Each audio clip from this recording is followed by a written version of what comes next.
Hello again, everybody, and welcome back to the podcast, Retro Life for You. My name is Chris Adams, host of the show. This week, we have another co host with us, special on hand here, Mr. Tommy Kovac. Tommy, thank you for being with us. Thank you so much, Chris. I am happy to be in your casa. My casa. And he has a show of his own, by the way. Tell us about your podcast, man. Yeah, it's called Splat from the Past. It's on YouTube. Um, it's audio only, black screened, and I interview everybody from the world of horror, sci-fi, teen comedy, classic rock music, television, occasionally porno, depending on the season. Um, Yeah, and it started out as mostly a horror and sci-fi only show, but I've really broadened my horizons and talked to everybody in retro, film, television, music, because that's always been a passion of mine since I was a kid. Oh, yeah. Yeah. I had thought about a couple of times reaching out to people from the music industry myself because I love Yeah. 80s hair music, the 80s hair bands. Hmm. That what they refer to as arena rock as well and stuff of that nature. Oh But yeah. the problem is, I find out that when you do more of a family oriented show, you get the guys from there. They're so used to the way their everyday life goes, they just got no filter. Yeah. Even if you forewarn them, it's a family show. We kind of cut it down, and they're like, "Yeah, okay, well, I'll cut my f bombs down from 20 to 10, or Yeah. something." But yeah, I mean that would be something I'd love to do one day. I think maybe try give it a shot anyway, and just beg for mercy and say, please don't say much. Uh, but My anyway, show by any means is not family friendly, right? But I can accommodate people if they wish, if they don't want to swear and they don't want me swearing, that's fine. I have no yeah, problem with that. But I'm not it makes family me friendly at all. it's good. It's good. Most people don't. The one of the other guys that hosts with me on here as well. He has a similar show to you. It's a very similar show. So, but he's completely different when he's on here with me. He does pretty much the same as I do. So everything's good. We are going to have some fun this week. We are going back in a classic 80s movie from 1982. And I'm going to play a small clip for you guys just to see what you think, because once you hear this, there's no way you're not going to know what the movie is. But anyway, here we go with it. Here we go.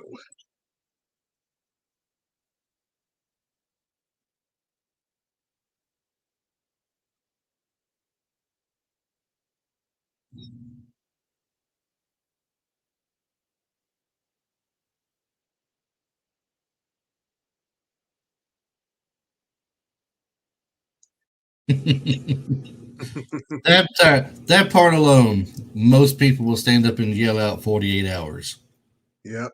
Now that actual clip, I'm not sure if it's from the first 48 hours. Did he do the same thing in another 48 hours when he's sitting in the He cell? I'm trying to remember. I remember he's singing James Brown on the bus, but I can't remember if. Oh no, because he's playing basketball and Nick Nolte went to go visit him and he was mad at Right. him for not talking to him for years, and then of course he hits him in the face with the basketball. But no, he just did the James Brown song on the bus. That was it. Okay. Well, it's talking about, this must be where the character Nick Nolte's Jack had stopped, the initial visit with him and left and went to the next clip. Then, because the clip coming after it, which I stopped it on, doesn't look quite like it did from the movie. I didn't think, but it Hmm. stops right there. It's only a 24-second clip. Anyway, 48 hours. Eddie Murphy, Nick Nolte, one of my favorite 80s flicks from back in the day. Eddie Murphy was always a favorite of mine growing up in Hmm. the 80s. He had so many good movies.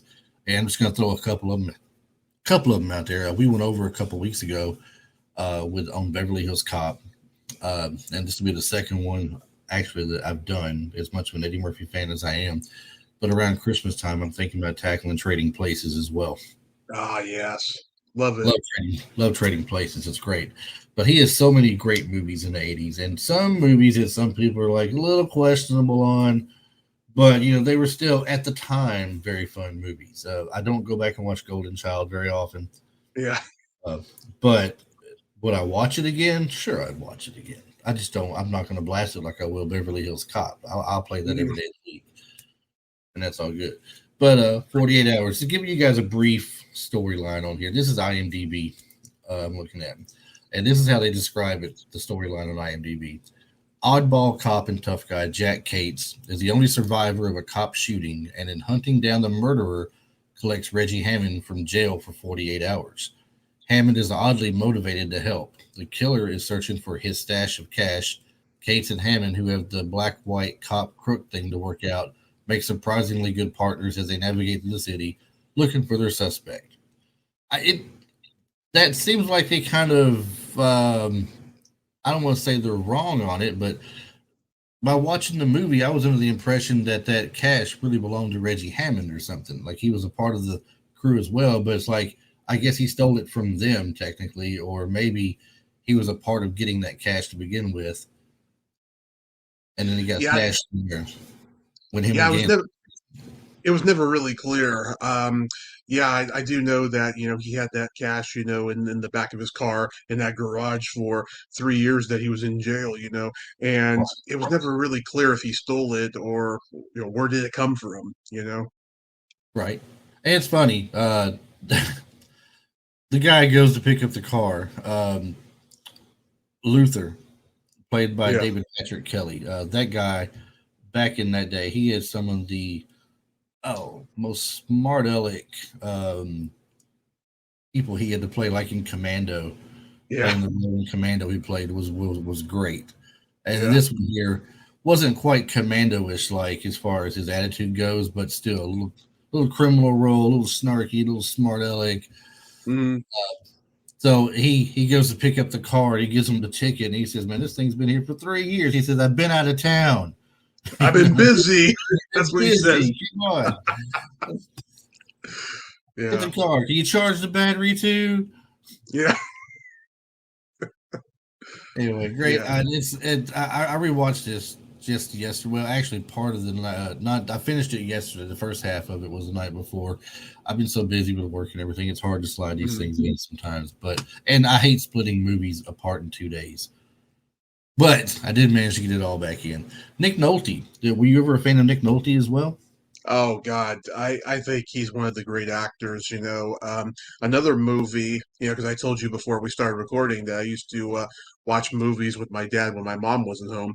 48 Hours was one of them, but we also used to watch Teachers, and I think it's one of his most underrated performances ever. Great Yep. movie. A lot of great ones during that time frame. Mhm. One of them I remember watching. I can't remember if it was 80s or early 90s, but Blue Chips. I think it was 90s. Yeah, yeah, Because I think around 94 or something. Yeah, Yeah, having Shaq and Penny Hardaway had to be in the early '90s for sure, so early to mid '90s. But that the movie with Julia Roberts, kind of the rom com. oh, I love Trouble. I love Trouble. Yeah, Yeah, that was a great movie. That was fun. But he's had so many good ones over the years, man. Putting these two together was a great idea. I thought yeah, because they got the perfect. Um, I get along with you kind of friendship, but I hate you at the same time partnership. yeah. No, and they work it well throughout the movie to start with. So, uh, I'm gonna throw this at you and let you run with it for a minute. Okay, Like we mentioned earlier, Nolte's character Jack Cates survives the shooting, and he yeah, wants to get these guys bad because it's his gun he's got that he killed the cop with. right. He doesn't like this, so he goes to break out Reggie Hammonds, who's a part of the gang when all this happened. Uh, and I believe the guy that helped him track that down, the guy in the police precinct there. That guy has been in so many movies. Brian James. He's Hmm. usually a bad guy, hardly ever a good guy. Usually a bad guy, and I think ultimately in this one he turns out to be the bad guy, if I remember correctly. In part Uh, two, yeah. part two when you get to part two. But Nick Nolte getting Reggie Hammond out of prison. Give me your take on that. What you thought about him getting to prison, signing him out, talking with him for the first time, telling him what he wants and everything. Basically Mhm. setting up the partnership that they're going to be doing. Yeah, I can't even think of a single role where Brian James was a good guy. I think maybe in the first one, first 48 hours, that's the closest to it, even though he's kind of a smartass when he tells him to go find the number himself, because he's about ready to leave work. Yeah, I can't think of a single one, but we lost that guy way too soon. He did so many great movies. Remember Sam Raimi's Crime Wave? I don't think I've seen Crime Waves. 1985. Louise Lasser, Sherry J. Wilson, Bruce Campbell's in it. I forget the guy's name offhand. It's about a married couple on a honeymoon, and then something goes to hell where Paul Smith, who played Bluto and Popeye, and Brian James are these two conmen repairmen, and they're on a little crime spree. It's really really funny and really dark and screwball kind of slapsticky. Yeah, Yeah, I'll have to check it out then.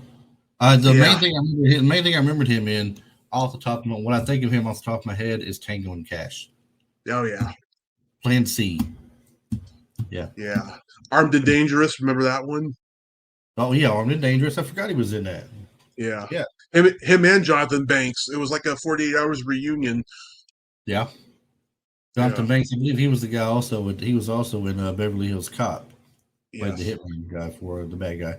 So as far as Nolte and Murphy's characters coming together, tell us what you think about that. As far as the beginning of the relationship they were going to be forming as a partners for 40, just for the 2 days they're going to be out there. It just, it develops, you know, I'm I mean, obviously there's tension from the moment that they meet, and I think Nolte gets a respect for Eddie in the bar, in the redneck bar scene, but he knows that he has a job to do, so he's gonna still keep messing with him until he tells him what this whole thing is all about, and then once they're in they're at Torchy's bar, then everything finally gets resolved between them. Yeah, there's a quote from the movie where they're in the car and they're waiting for Luther to come out, I think, to follow him, and um, Reggie Hammond's, I guess, in the back seat laying back. It says, "Jack, tell me a story," and Jack's like, "F you." He goes, "Oh, that's one of my favorites." Yeah. Just, just that quick, just We that still quick. quote that line in my family to this day, by the way. Yeah.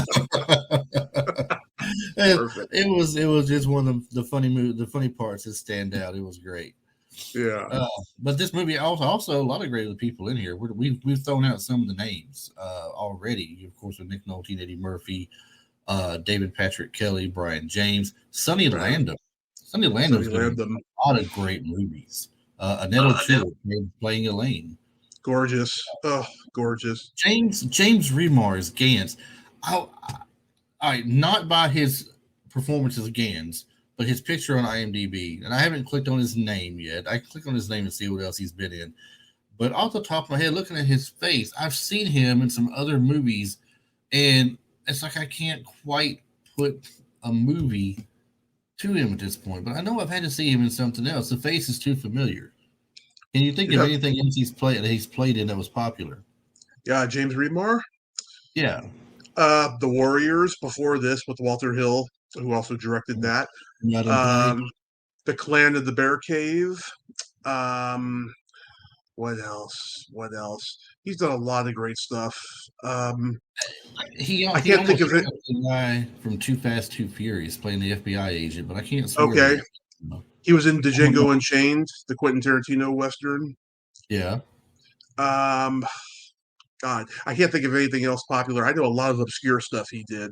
Like he had his own action vehicle where he was the star. It was called Quiet Cool in 1986, and it's not the best movie. And I don't know, he seems kind of out of place playing the lead because he's so familiar as Gans and all the bad guys he plays. Like I'm not saying that he did a bad job, but it just like maybe he had gotten better writing. It would have been a better role for him. yeah. Well, taking a Yeah, check on some other things here. He's been in Drugstore Cowboy, Tales from the Dark Side. yeah, There was the Dream Team, right. Tales from the Crypt, Brotherhood of the Gun, Fatal Instinct, Renaissance Man. Maybe Renaissance Man is what I was thinking. Oh I've yeah, seen, that's a good one. but I am not seeing that so far. Mortal Kombat Annihilation. That's where I've seen him from. He was Okay, Raiden. okay. That's why he stands out to me. And I bet you anything. Let me go a little further up here. Hmm. No, I'm wrong. It's a good thing I didn't really actually bet you, I guess, right? He just still strikes me as the guy from that movie from Too Fast, Too Furious, but it's not listed in here. But Raiden, that's where it is. Right. They say Anyway, he's a sweet guy. I've heard a lot of good things about him. Frank McRae playing the captain.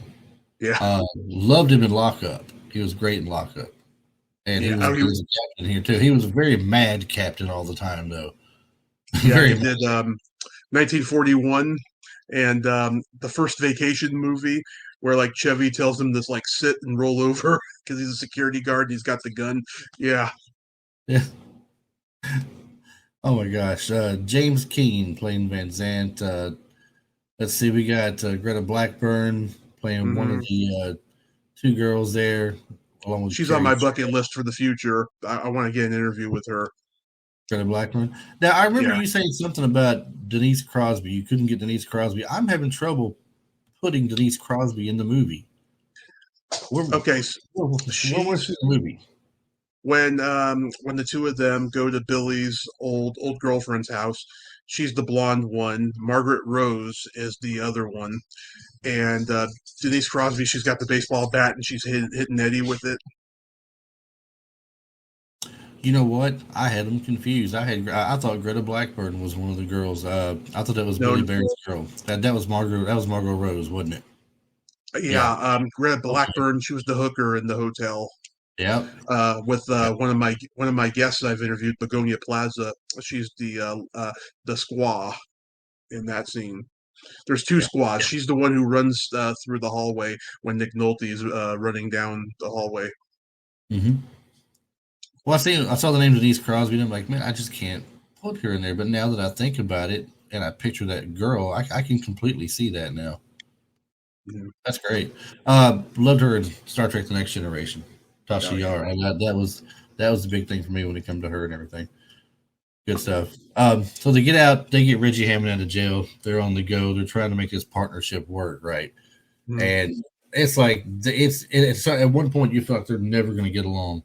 Jack Cates seems like he is just a bad racist cop. If you're looking at it Mhm. from through the today's lenses, Yeah. he's just he's a bad racist cop who's going to get fired. Right?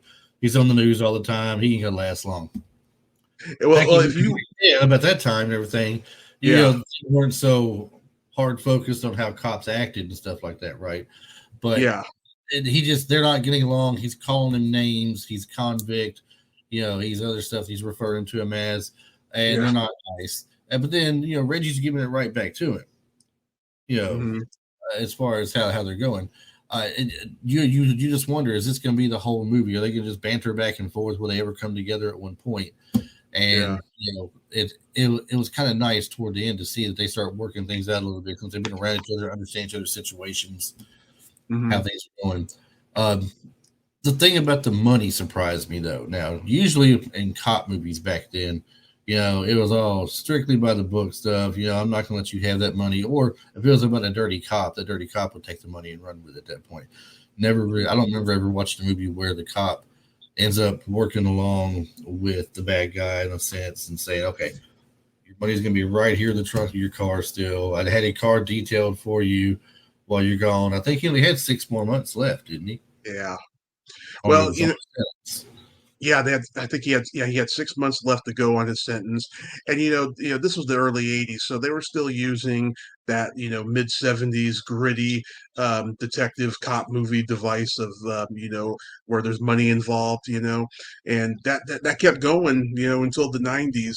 And then I stopped watching cop movies by the time the '90s were over because it just got to be the same old formalic films. But like there was always that device of money, in those films. There's only so much you can do. It's either about money or drugs, Yeah, drug shipments or money, guns. Got to be. I think it got to be more about guns in the '90s. I think there yeah, was a lot of stuff with that. But yeah, you wonder. I mean, they don't do the same story so many times before it's not interesting. It doesn't matter who it is that plays the role in it. And also, it seems like there's only so many movies you can make of a certain thing. All right, Lethal Weapon, for example. hmm Uh, what did they do? They go to 4 movies, didn't they? they did And four, and I'm talking about a fifth one coming out. yeah, I'll be honest with you. I've never been a huge fan of the Lethal Weapon movies because and this is just my theory as to why. I think because 48 Hours worked so well because you had a serious actor and a comedian, and both Mel Gibson and Danny Glover were both serious actors, and they're both funny guys and they're good at comedy, right? But I think if one of them had been a comedian, it probably would have been a better movie, in my opinion, and a better franchise. I definitely see what you're saying on it. I also Mhm. understand why they didn't go that route too, because you already had so many of those types of movies that have been out and everything as well. Maybe Right. it's time to go Stakeout. a little different, a little bit. Yeah, Stakeout, exactly. Yeah. Uh, Fun movie to watch, but I mean, still, well, that's Paul Newman and Emilio Estevez, right? Oh no, Richard Dreyfuss. He looks like Richard Paul Newman on the Dreyfuss, poster. Yeah. exactly. And I'm gonna get razzed on that one later, just so you know. Uh, you don't even know his '80s actors anymore. Shut up. Um, yeah, I you're gonna mean, get me for that one. yeah. But he They did look look very. like him, though. I mean, he did. Anyway, Yeah. where were we on 48 hours? I didn't bantered off to the right so far. I forgot where we were. They're basically looking to get the money. They're tailing Luther around, Yeah. trying to find out where he's going because they figure that's the way to get to the money to where the car is. I don't Yeah. remember if Reggie actually put the car up somewhere or if Luther hid the car for him. I'm assuming Luther hid the car for him because he didn't go I, to jail and he knew where to go I get it. again, that's one of those plot devices that they didn't clearly explain. I'm guessing. I'm guessing Reggie. Somebody parked the car before Reggie went to jail. I don't know. That's just one of those plot devices that just they didn't explain. Um, back then, movies were so full of like plot holes, and like now we have the internet where people can actually address them. Because back Right. then, people would just talk about them and then they would keep it with them for the rest of their lives. But then when the internet came, okay, let's talk about it. Why did that happen? I have no idea. The people who have all the time on their hands to go through and watch and pick out all the missed things that they didn't catch. Well, he had on a different shirt like 10 seconds ago, and then now it's a different shirt. Then they go back, it's the other shirt again, Yeah, or something silly like that. The movie itself had a $12 million budget. How much money do you think it made worldwide? Actually, I, it's just yeah, worldwide. I've read it made 75 million worldwide. IMDb's reporting 78 million. You're close. 78 million Yeah, 868. They're reporting on there on a $12 million estimated budget. Opening weekend netted about 43. Well, I'm sorry, 4,369,000. right. Uh, Decent movie at the time for length, hour and 36 minutes, about the usual runtime you'd see. So not quite a lot of time to squeeze in a lot of plot line though. That's why they cut out some of these little things, that we didn't get. I'm Hmm. questioning, but Yeah, so they almost have him at one point. It seems like they almost have Luther, and they end up losing him. Um, I forget if this is the one where it goes. Yeah, this goes into the subway. yeah. They lose him in the subway, basically. Um, Yeah, because Gans and Billy, they were there too, right? So then, yeah, like, they became they became Jack's focus, and meanwhile, Reggie went to go chase Luther. right. That's what led to the two of them getting separated, and then of course the cops came, and so Jack had to deal with those two cops while Billy Bear and Gans got on the subway. Yeah, now he's worried he's lost guys with his gun, and he's lost Reggie on top of it. And he only had him Hmm. for 48 hours. Now he's then lost him as well. Hmm. Fortunately for him, he had enough respect for him to call him, let him know where he was at because he really wants to get Gans himself at this point. On top Right. of making sure his future, that money is still intact. So the thing about the bus, though, Hmm. that that was an alright deal. Yeah, When it's he, kind of mean spirited. They shot Luther in front of his girlfriend. yeah, I was thinking maybe that wasn't going to happen the first time watching originally. I mean, it was coming obviously, but I was thinking he brought the money, he showed it to him, the money's there. Maybe he'd go ahead and just drop the girl off to him while they're on the bus together. And what happened from there happened because you figure they're going to chase him at this point and Mhm. possibly get to him. Ultimately, though, the way they get back to him is going back to the girl's house, so Billy Bear's girlfriend's house. And he's like, he's not stupid enough to go back there. But no, well, let's check it Mhm. out. Sure enough, and sure enough, he's there. Um, The movie. Let me get to it here. I'm sorry. While I'm looking this up, I'm gonna get you to talk about right there toward the end of it, where they start talking about taking him back. He goes in and fulfills his promise to him. He gets his 30 minutes or whatever with the girl he was looking at. Hmm. Um, he's gonna take him for a drink or something to go back and turn him back in, make sure his money is safe and everything. What was your overall impression in the outcome of the movie? The way they came together as the characters. They started out bickering at each other. You got the Hmm. cop kind of racist and bad or something. Then you go on and Hmm. now they're all kind of buddy buddy all of a sudden. I think it's great. I think this is the best of the buddy cop movies that came out in the '80s. Um, I mean, I do like Stakeout. I'm not, like, as I said, I'm not a big Lethal Weapon fan, and I like some of the more obscure imitators, because there were so many buddy cop movies that came out of this. But I think everything about 48 Hours is just brilliant. It says here, according to Nick Nolte, in 2008, he did this thing called Nick Nolte No Exit. Hmm. Says most of the dialogue between him and Eddie Murphy was improvised. It's like I guess they may have had a script to go by, but you know how a lot of people will get they don't like what's written down. It's not working for them. Doesn't feel right. And they'll start improvising on the spot. Hmm. Seems like most of the things were just improvised. Yeah, I mean, what's his name? David Stephen DeSouza, who wrote the movie. He also wrote Lethal Weapon and Die Hard and Predator and a bunch of the Joel Silver action movies and stuff. He wrote a pretty good script, but the dialogue between the two of them that was improvised, it was just brilliant. I don't know what DeSouza's dialogue was, but what they came up with was brilliant. I thought. Yeah, and it's the debut movie for Eddie Murphy. 48 Hours debut theatrical feature. Right. 48 Hours first movie. What a great movie for your first one too. Very successful. Yeah. I mean, definitely something for him to brag about. Um, did you have a preference as the years went on and more stuff came out with him? Beverly Hills Cop versus 48 Hours.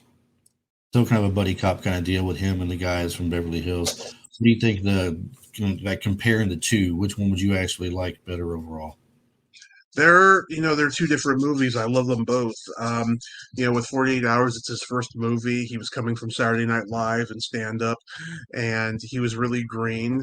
And then when he does Beverly Hills Cop, he's successful already, and he was at the point of no return in terms of being successful there. The chemistry between him and John Ashton and Judge Reinhold in Beverly Hills Cop is hilarious. I don't really consider the buddy cop movie though.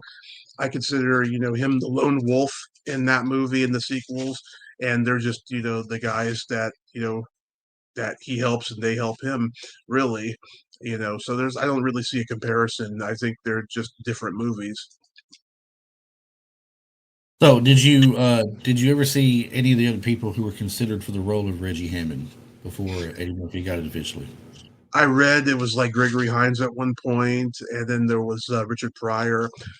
Um, yeah, I know that Eddie got the part because Hildy Gottlieb was his agent, and that was Walter Hill's soon-to-be wife at the time. You know, and it was just fate. It was lightning in a bottle. It happened for him at the right time. And they were shooting this movie on his hiatus from Saturday Night Live, and then when he came back, he got so busy on Trading Places that he's only in maybe, I don't know, 12 out of 20 episodes of Saturday Night Live that season. Yeah, yeah, and he actually admits here saying he was the fourth or fifth choice for the part. He was not even the first choice at all. Gregory Hines, like you said, first choice to play Reggie Hammond, dropped out due to scheduling conflicts with the Cotton Club. Hmm. Um, Other actors: Richard Pryor, the late Howard E. Rollins Jr., and a young Denzel Washington. I I didn't wonder hear how a about young, Howard E. Rollins. yeah, Go me ahead. neither. I wonder how a young Denzel would have been in it. I don't know how similar that would have been. Everybody, they're completely different actors for one. Yeah, And when I think of Denzel, I don't think of anything comedic. And the character Reggie Hammonds, along with Jack Kay, it seemed like there was that comedic bit from Eddie Murphy that was necessary to make the two work real well together. yeah. So I don't Any know of how. those guys, any of those guys could have played that part, but bring something completely different than Eddie did, you know. And who knows if it would have been successful or not? Maybe it could have been written off as another, Freebie and the Bean or Hickey and Boggs that came out in the '70s, you know. But the fate, the karmic wheel was Eddie, and he turned it into a huge box office hit and a great movie. Absolutely, absolutely. The Jack Cates character portrayed by Nick Nolte, they're saying apparently was an inspiration for the Sonny Crockett character on Miami Vice. Hmm. Yeah. Oh, if you watch the pilot for Miami Vice, it's like a G-rated version of 48 Hours in that they're Yeah, bickering the exact same way that Eddie and Nick Nolte do in 48 Hours, but they're not using racial slurs, they're not swearing, but it's very similar to that. so it's kind of like you've got something that was hot and popular in 48 hours. You want to Yeah. take it, you want to still want to hit that iron while it's hot, and the Hmm. television show could, if it can play off of it in any way, go ahead and play off of it and make your own version of it. Right. Walter Hill later allegedly felt that Eddie Murphy's 48 Hours character, Reggie Hammond, has been reused. He says that it was morphed into Axel Foley for Beverly Hills Cop and its sequels. So basically, he feels Axel Foley is just Reggie Hammond tweaked a little bit. He's a lot more oversexed than Axel Foley is. Reggie, he's been in jail 3 years. He wants to get some. He's dying for it. And so we got here Walter Hill's original Rough Cut movie, and Ed O'Toole had a much bigger role. Yeah. She says she even had one or maybe two nude scenes in it as well. Not Hmm. sure, what changed everything. It says some of the stills showing her character laying naked in the shower while Nick Nolte is looking at her did show up in movie magazines at some point in time, though. They didn't make the movie. I guess it's cutting room floor stuff. It just doesn't quite get there. Let's see what else we have here that might be interesting about the movie. Okay. Let's see. Debut film as a screenwriter for the director Roger Spottiswoode. Oh yeah, he co-wrote it with D'Souza. Yeah. Says Murphy didn't start work on the film till a few days into principal photography as he was finishing the season of Saturday Night Live. Hmm. Um, Walter Hill said he's amused that people. Now, Walter Hill said he's amused that people call this a buddy movie as the two leads hate each other. Hmm. He doesn't really consider it a buddy movie or a buddy cop movie, apparently. Which I Well, guess I yeah, can see. I guess I can see what he's saying because they are at each other's throat, majority of the time yeah, and everything. Buddy cop would be something easy to use because you've got Jack Cates playing the cop, and they kind of get buddy buddy toward the end of it. I mean, why not? right. And plus, one's a cop and one's the convict, so they're both not cops. But it's the beginning of that genre. I mean, it started in the '70s with Hickey and Boggs and Freebie and the Bean, but then this was the one that cemented the buddy cop genre, I think. And then a couple of years later, you had the Pope of Greenwich Village with Mickey Rourke and Eric Roberts. You had Lethal Weapon and Stakeout. You had Downtown with Anthony Edwards and Forrest Whitaker. You had The Last Boy Scout with Bruce Willis and Damon Wayans. Like it kept going and going. Mm-hmm. They definitely got the feel of it. Nick Nolte was top first billed, while Eddie Murphy received second billing. So this billing order would be reversed for the movie's '90s sequel, another Hmm. 48 hours, where Murphy would be billed as the first and Nolte second. It even tells you in the first movie the paydays basically of how this went for him. Hmm. I want to say Eddie Murphy, where it's right up here. Let me go back to it. Eddie Murphy's paycheck was $450,000, while Nick Nolte's salary was $1 million for the film. You go to the sequel, another 48 hours, and reportedly, not I guess set etched in stone here, but reportedly Nick Nolte got $3 million for his character, while Eddie Murphy received $7 million. So Wow. talk about a complete reversal of fortunes between the Yeah. two. But I mean, let's face it. I mean, who made the movie more interesting for you? Was it Eddie Murphy or Nick Nolte? Which character really did it for you? It's hard to say. I like them both. They were just they were the odd couple of buddy cop films. Really, they're both great. You know, but I think all the characters are well cast, well acted. great action sequences, you know, um, a little William Friedkin-esque, I think. I love I'm from San Francisco, so I love the San Francisco landscape, skyline, scenery that's going on in it. It's a great movie. And Nick Nolte back in the day, maybe it was just me. I don't know. Several other people have told me the very same thing though. When you look at actors during that time frame, Nick Nolte and Gary Busey, some people used to get those two get their movies mixed up. Yeah, They would say, 48 Hours was like Eddie Murphy and Gary Busey. No. yeah, Nick Nolte was not in Lethal Weapon. Okay. But they would get them backwards because I don't really know why they don't look that much alike.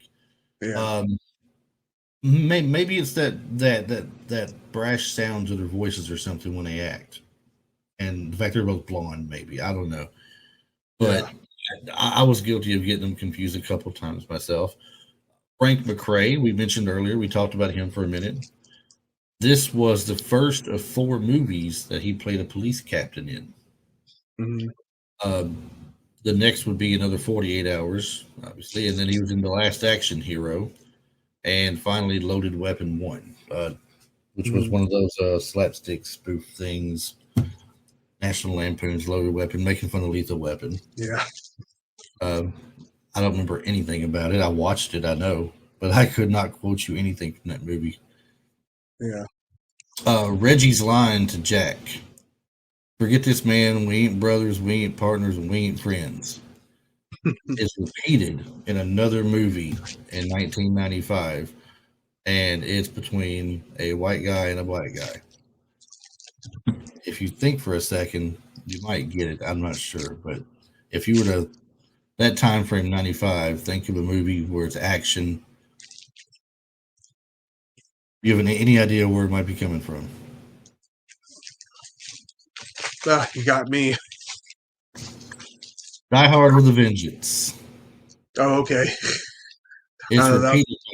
It's that was my repeated. least favorite one, so that's probably why I didn't get it. It could be. It's repeated by Zeus to McClane. So Samuel L. Jackson telling that to Bruce Willis's character: "Forget this, man. We ain't brothers. We ain't partners, and we ain't friends." Exact line.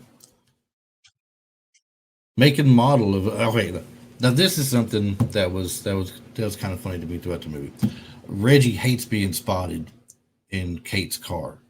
Mhm. He said, "It's such a big piece of crap car. Even my people see me in this car, man. My rep is done with. So it's over with. Yeah, why don't you buy something new? Why don't you get something that looks nicer?" He Yeah. says he likes the car or whatever, but the make and model of his car is a sky blue 1964 Cadillac DeVille convertible. Um, Reggie Hammond refers to it as a piece of crap sky blue Cadillac. So close. Make and model of Reggie's car was said to be a Porsche in the film, meaning a Porsche 356 Speedster, but the vehicle seen in both gray due to dust and once clean black actually was a how do you say this? Intermechanica 356A Speedster, Mhm. replica built by CMC. So cars, I'm a big fan of vehicles from the movies and television back in that time. I like to make a Mhm. little selection. You really can't make out much on my wall behind me, but there's a few on there. It gets brought up every now and then. The only one you can probably make out is the Mystery Machine because it stands out so much. Yeah. But I can't make there's a any of those out. no, they're small. They're Hot Wheel cars for the most part. But Mhm. there's a Smokey and the Bandit car. There's the Optimus Prime Big Rig. There's the Back Dukes to of the Hazzard. Future. I do not have the Dukes of Hazzard car, but I got the Jeep, the Dixie Jeep on the top. Nice.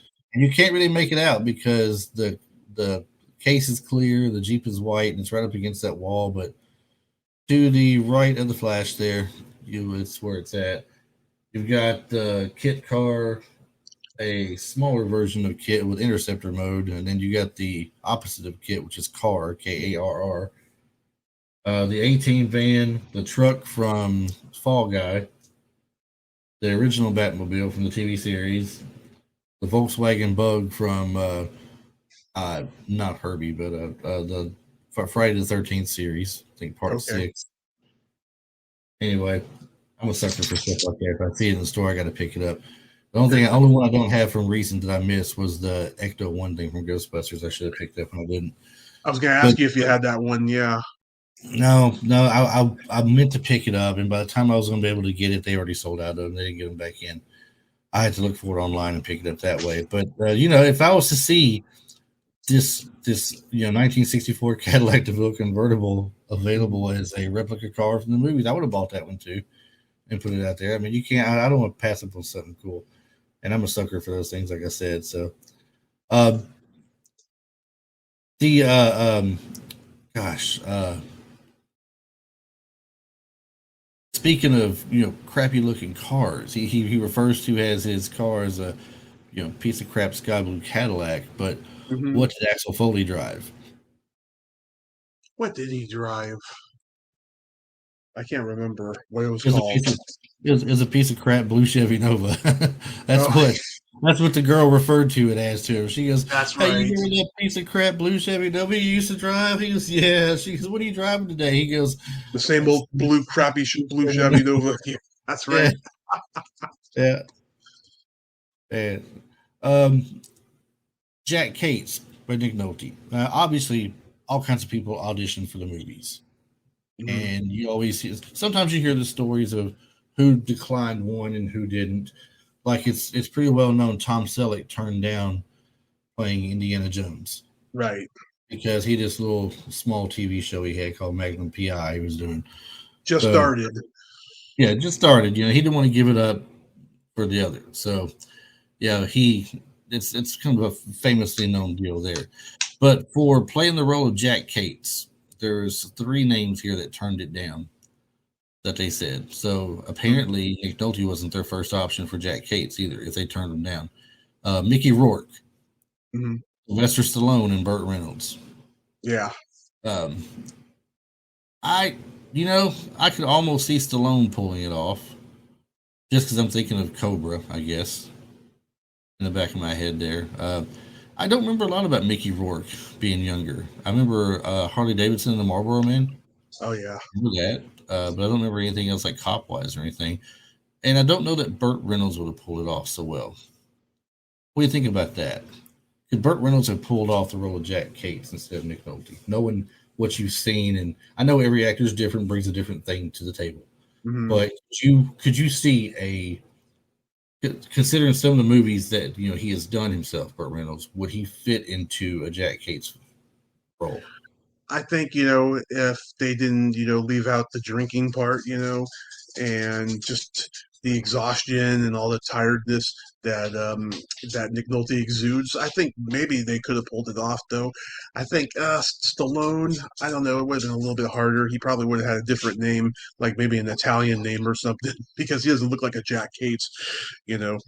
But no, I mean, it just depends, But what we see now, I mean, it was just perfect for Nick Nolte to play that character. Yeah. Yeah, and you're talking about names. The name Reggie Hammond wasn't the original name. Well, let me rephrase it. I don't think Eddie Murphy was happy with the name Reggie Hammond. Hmm. No, I'm wrong. It wasn't the original name. I had it right the first time. Uh, in a 2008 biography special, Eddie Murphy states his character's name was originally scripted to be Willie Biggs. Hmm.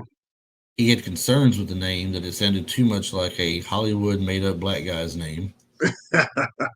He suggested the last name Hammond based on a raspy voiced cool kid from his hometown named Terrence Hammond.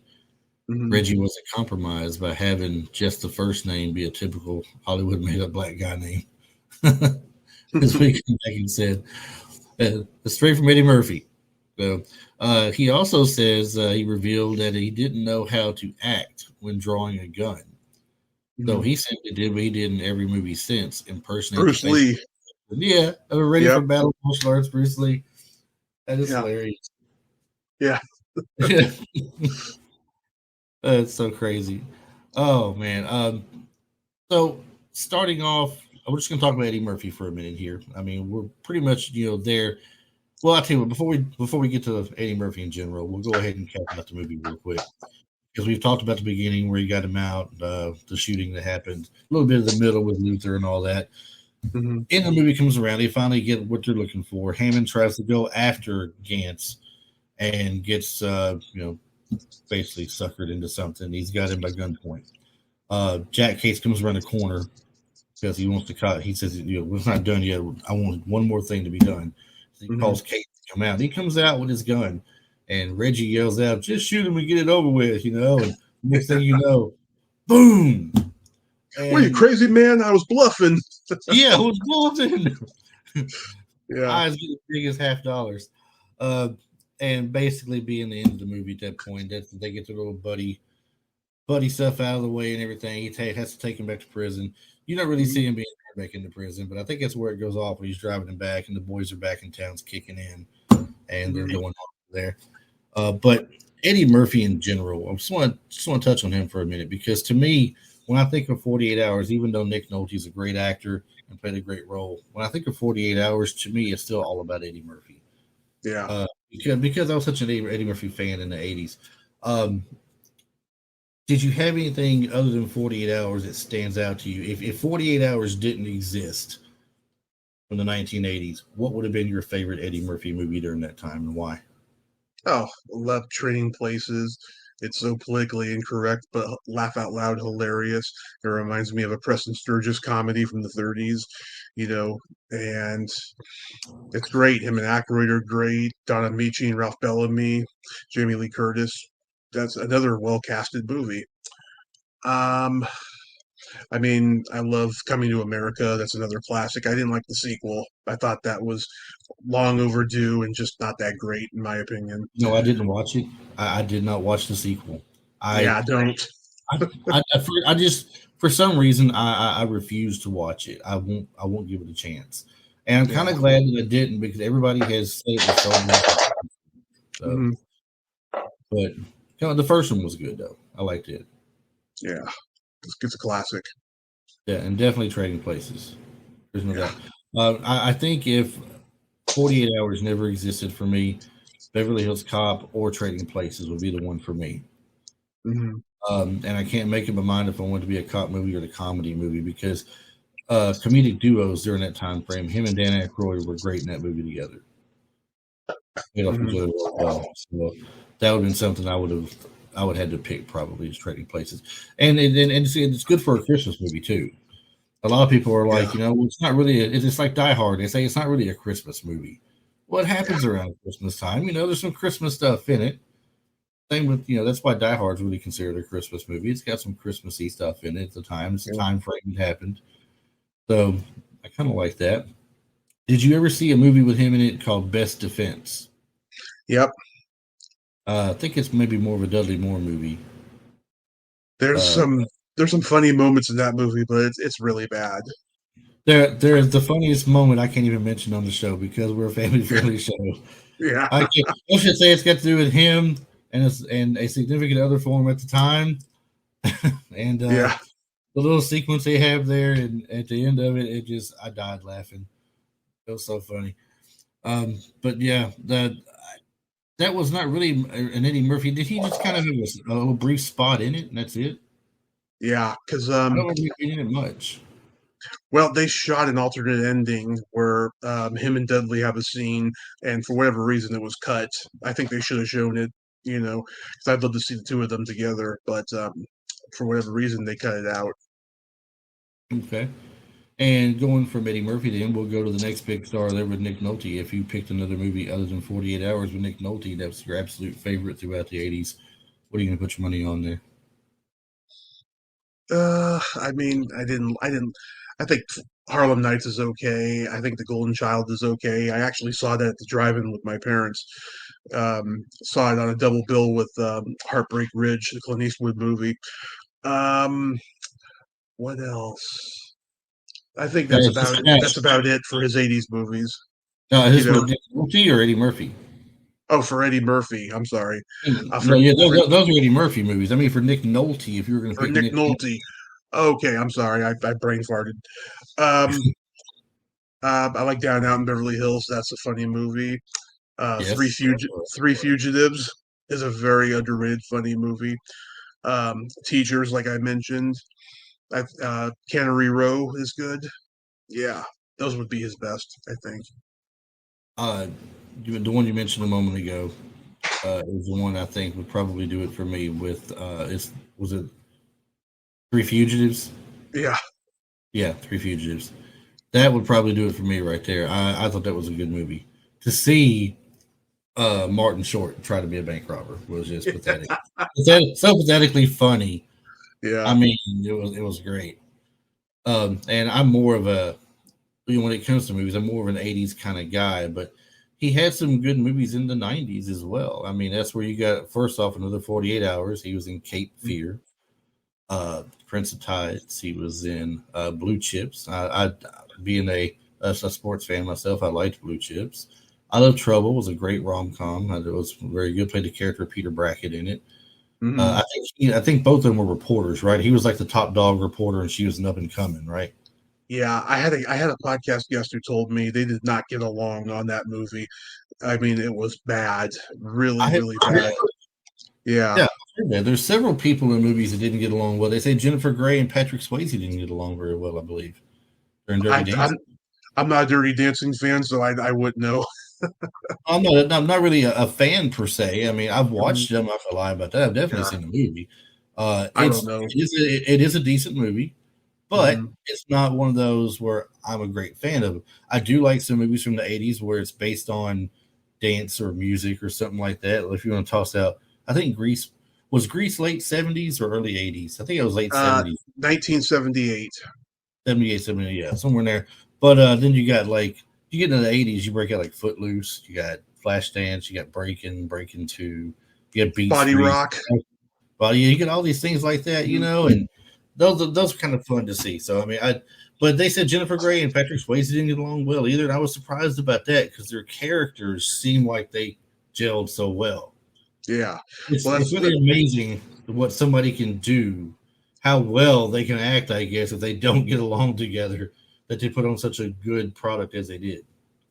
oh yeah. I mean, well, it's obvious to see on screen. Bill Murray and Richard Dreyfuss didn't get along on What About Bob, you know. But it's often the case when two people on screen you see love each other actually did not like each other in real life. It's crazy how that happens. I don't know what kind of person Bill Murray is in real life. Chevy Chase, though, they say is a really hard guy to get along with in real life, Yeah. and that a lot of people have been in movies with him said they wouldn't do another one with him. Yeah. Oh Um, yeah. we see a very few people who did. Beverly D'Angelo being one, Randy Quaid being another, because of the vacation movies. Hmm. But there's a lot of people that said they wouldn't work with him because he's just a real butt to be around. Yeah. He's hilarious. He's funny, but I mean, they say he's hard to get along with. Yeah, well, I've heard people say, if you respect him, he respects you back, and also too, he's been in a lot of pain from all the falls he's taken. And he was on drugs, earlier in his life and stuff. I think a lot of that stems from it too. And a lot of his troubles like that, I think, come from the SNL time when Yeah. he was on there. I mean, you're being around the people that was on the show at the time.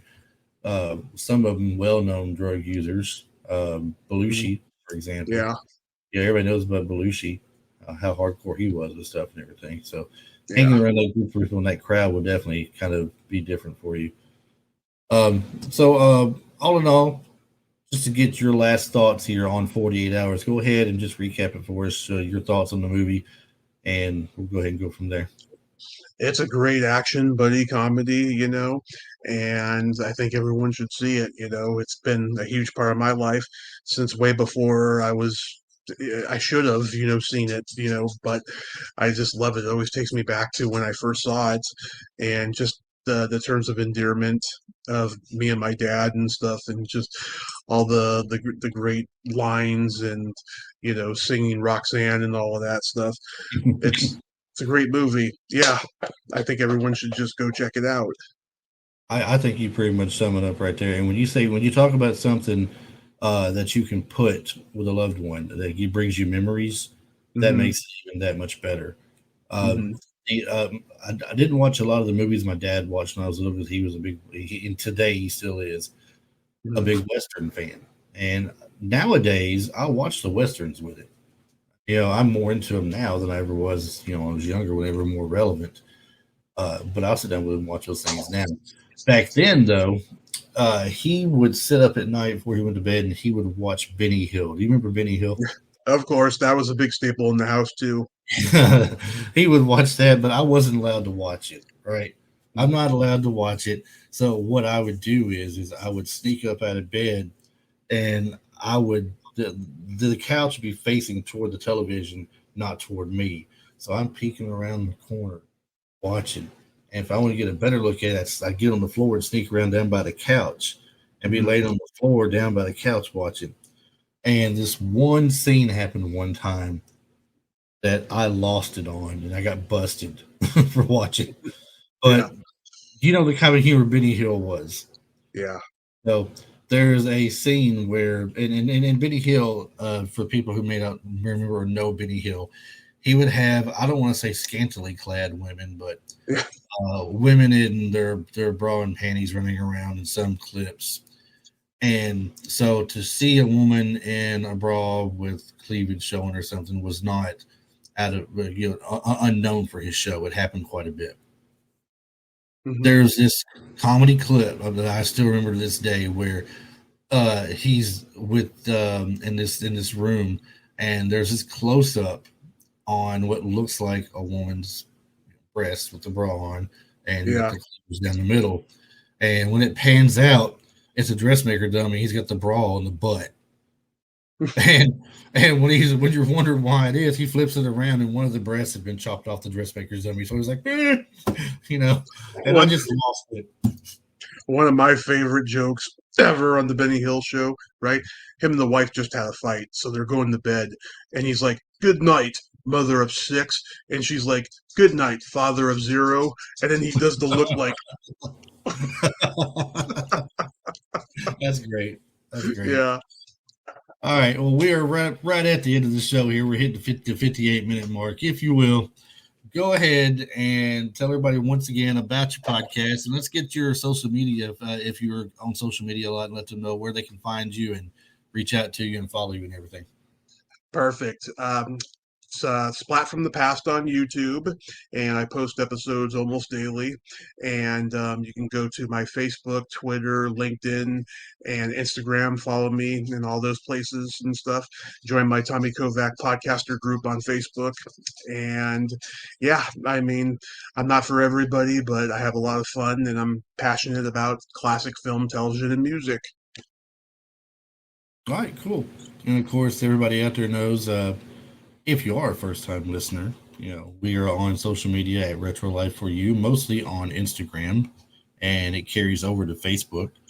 I am on Twitter. I'm not big on Twitter. I'm trying to get bigger on Twitter because, it's a monster all on its own. Yeah, I believe Tommy here knows more about Twitter than I probably do. That's where I found you at was on there. a On little bit. so I'm trying to get better with it, but they tell you to tackle one till you got it mastered, then move on to the other, right? And I'm still Right. figuring some things out with Instagram that I want to get done with before I jump onto Twitter. The best way to reach us here, retrolifeforyou at gmail.com. That's retrolife, the number 4, YOU.com. And then on Instagram as well. I do answer anything off of there you send to me. So be you reach out to me. You might not get it immediately the next day, but I will get back to you in a couple of days for sure. I do try to answer everything that comes to me. We are podcast available on anchor.fm is where we're hosted at. So you can get us on iTunes. You can get us on Spotify, Google, Amazon Music, iHeartRadio, Stitcher, practically anywhere you're going to find your podcast that you guys listen to, you're going to find us on there as well.